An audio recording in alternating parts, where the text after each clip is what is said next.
Can we get started? Sean Cunningham. What's up, sir? What on, man? I guess first off, since we both share a birthday, happy birthday for tomorrow. happy early birthday. Appreciate that. I guess for you, I mean, how as you look back at kind of these, 4 games in a week's period. Obviously, I know you'd probably like to shoot the ball a little bit better, but just what's the most encouraging, most concerning thing coming out of those games?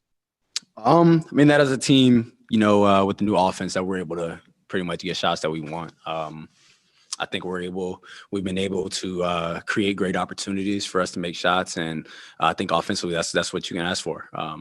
Obviously, shots will go in on any given night. So if we continue to give ourselves the best chance, put ourselves in a great position offensively, then you take the result. And in terms of like the pace of play, have you noted?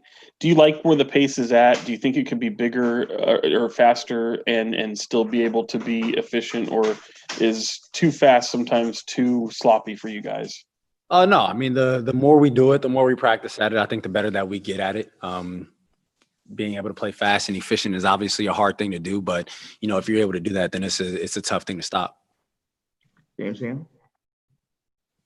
Hey, what's going on, Deanna? So, man.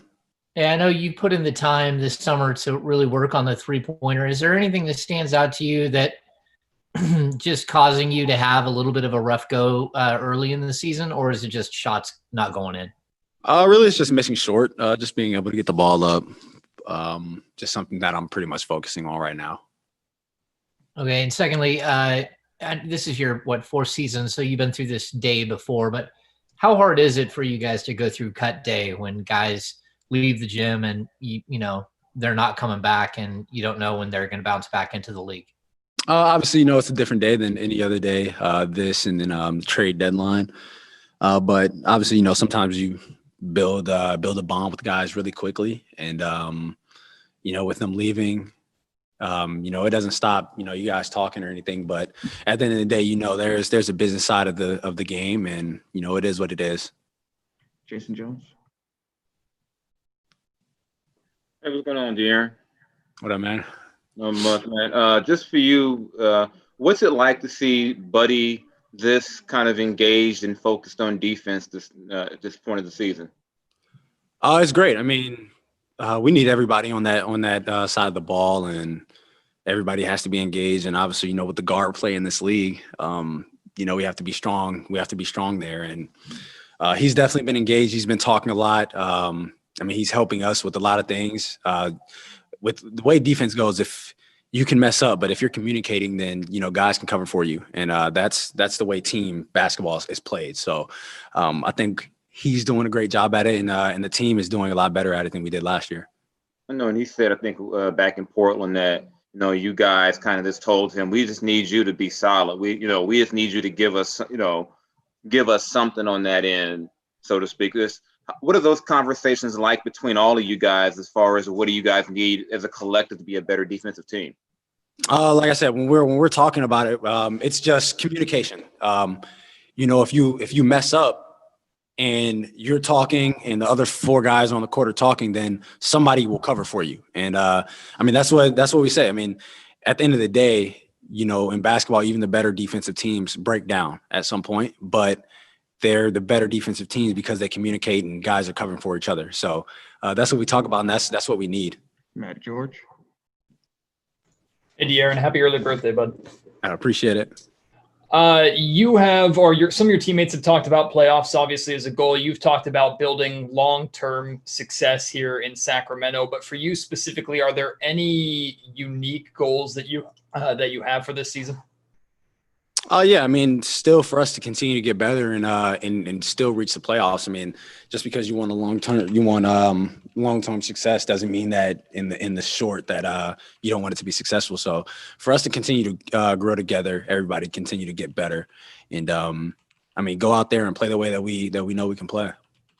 And then we've talked a lot and heard a lot about the importance of building chemistry with playing time, specifically reincorporating Marvin Bagley into the starting lineup with the amount of time that he missed last year. But from your perspective, Bagley, even with his injuries, was still around, has still been a part of this team for the last couple of years. Are you expecting that that chemistry to build pretty quickly once you actually get on the court together? Yeah, definitely. I mean, when he's been back on the court, you can tell that he's anxious to play. But I mean, he's so willing to learn that he's able to catch up pretty quickly and continue to learn the spots. But I mean, he's somebody that we need. An inside presence, a guy that can block shots, a guy who gets up and down the court with the best of them. As a big, I mean, he runs like a guard. So him being out there on the floor, definitely helps us, especially when he's locked into the game and, he's still learning how to play with us. Obviously, he missed a lot of time last year, but I mean, we missed him. We missed him a lot.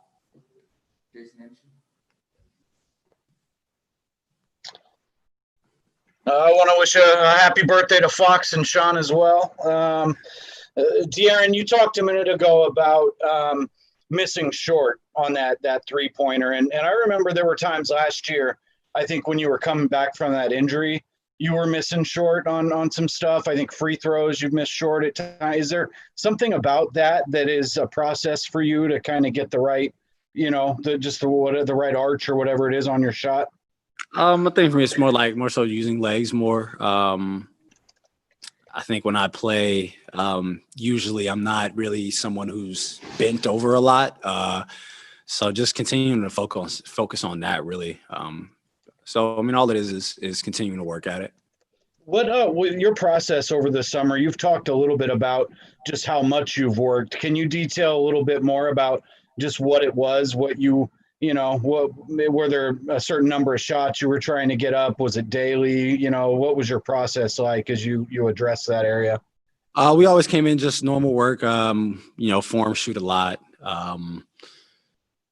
do a lot of things that we knew we'd come into the season doing. As far as offense goes, have that complete workout, working on finishing. And then after that, we go eat or anything and come back, and then it's all shooting. Sometimes we'd have a number, and then after the number, then, you're shooting free throws and you shoot it till it feels great. You hit a certain number in a row. It's not always the same thing every day. Sean Cunningham again.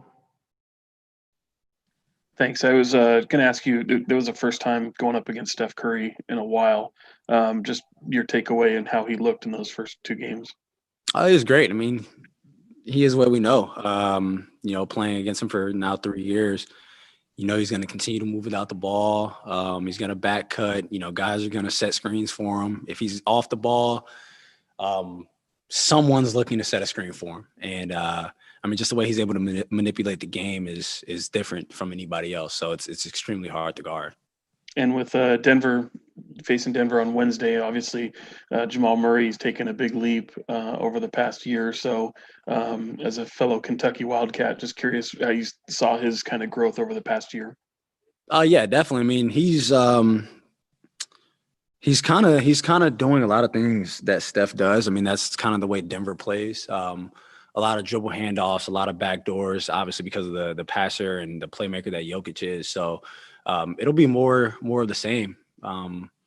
But Jamal, I mean, I've known Jamal since high school, and the way he's always been able to shoot the ball. I mean, he's always done it at an elite level. Obviously in the playoffs, he reached a whole nother level. So going into that game, we know we're going to have our hands full.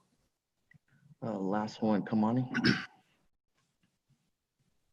Happy birthday to De'Aaron and Sean. Hope y'all doing well.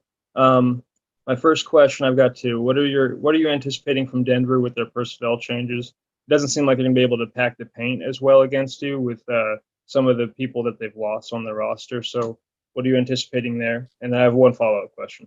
With them, I mean, you kind of know what you're getting. I mean, they're long, athletic. Obviously, I think they lost Jeremy Grant. But at the end of the day, I mean, you still have guys like Michael Porter and Gary Harris and guys come off the bench that are just long athletic wings.